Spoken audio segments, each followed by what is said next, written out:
Andor, Season 1 is out in full on Disney+, 12 episodes, about 45 minutes each. Latest show in the Star Wars franchise, a prequel to Rogue One, focusing on Cassian Andor, one of the main characters from that film. Originally pitched as a 5-season show, ultimately shortened to 2 longer seasons, with the second one already in production. It was created by Tony Gilroy, who wrote the Bourne movies, Michael Clayton and Rogue One, and other things as well. So a lot of properly well-written screenplays there in his back catalogue. Stars Diego Luna, Kyle Soller, Stellan Skarsgård, Genevieve O'Reilly, Denise Gough and Andy Serkis. The show starts several years before Rogue One, at a time when the Rebel Alliance has not yet formed. The Empire is ruling the galaxy with an iron fist, and slowly, individual people are starting to raise their heads against oppression. Not Cassian Andor. When we meet him, he's not yet the rebel that we saw in Rogue One.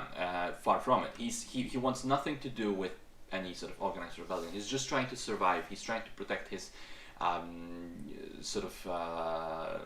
adopted mother. And he's also trying to find out what happened to his biological sister, with whom he got separated a long time ago. But then an incident with the security forces of the Empire puts him on the run and seeking help from Luthen, played by Stellan Skarsgård. Luthen is a fixer and a spy. He leads a sort of double life. Officially, he's an antique shop owner on Coruscant, but in reality, he's trying to pull the strings from the shadows to organize a proper rebellion. Ruthless, cold, the very definition of a morally grey character. And as the two of them come together, we also observe the 2 other points of view. One is that of Mon Mothma, the senator who, like Luthen, lives a kind of double life, trying to get funds for the rebellion and not let it be known that she's really anything more than a regular politician. And the other is Daedra, an Imperial security officer who accurately recognizes that the random acts of rebellion are starting to become not so random, and she plans to find and punish those responsible, in the process also furthering her career.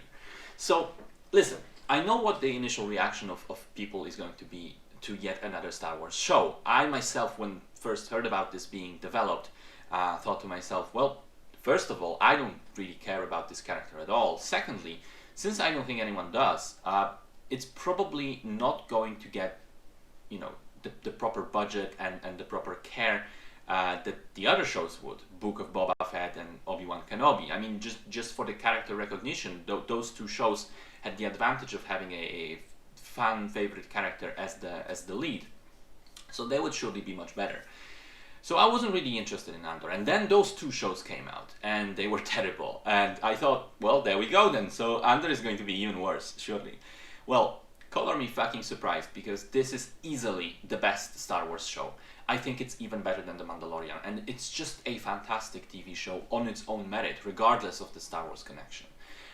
And I thought about it a lot, and I think it's really interesting to compare it to The Mandalorian, because these 2 shows are each successful and great for completely opposite reasons. Mando was cool because it understood very well the roots of Star Wars.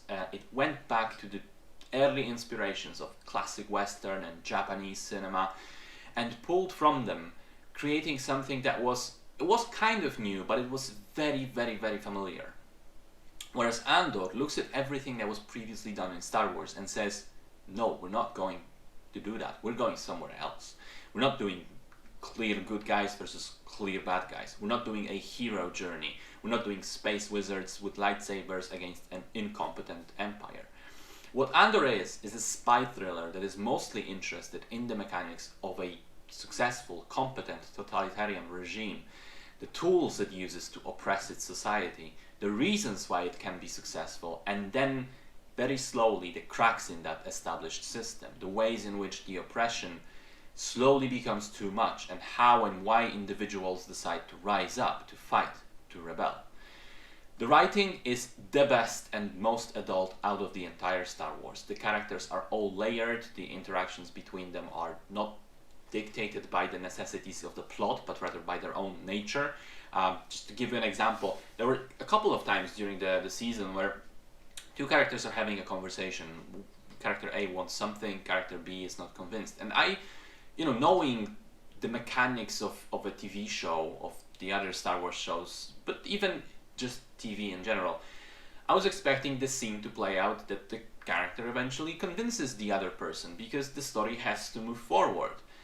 But there were several times where that doesn't happen, where the characters stay true to themselves and the other character is not convinced. They have the reasons not to be convinced, and those conversations, maybe not necessarily they don't achieve anything, they don't go nowhere, they don't go anywhere, but they're not easy. There are no easy solutions. The things don't just happen because the writers need them to happen. It also helps that the performances are spectacular. Diego Luna, Stellan Skarsgård, Genevieve O'Reilly are magnetic in this. So is pretty much everyone else, but to me the standout was Andy Serkis. He shows up in the middle of the season unexpectedly and just steals away all of the scenes he's in. It just makes you feel like you're not watching a Star Wars show, but rather a very well done prestige drama that just happens to be in a Star Wars universe. What else? The production design is terrific. Unlike the previous Star Wars shows, this one does not rely solely on the volume technology, which means instead of using the LED screens around the actors as backgrounds, the crews actually went out to location. They built physical sets, and it pays off big time. The world feels real, lived in, and sort of tired and dirty, much like the story itself is. The music is also great and explores types of sound that haven't been done before in the franchise, with lots of synths and very sort of modern sounding instruments. There are also terrific uses of diegetic sound. The anvil guy on Ferrix in multiple episodes, and then the marching band in the final episode are just spectacular.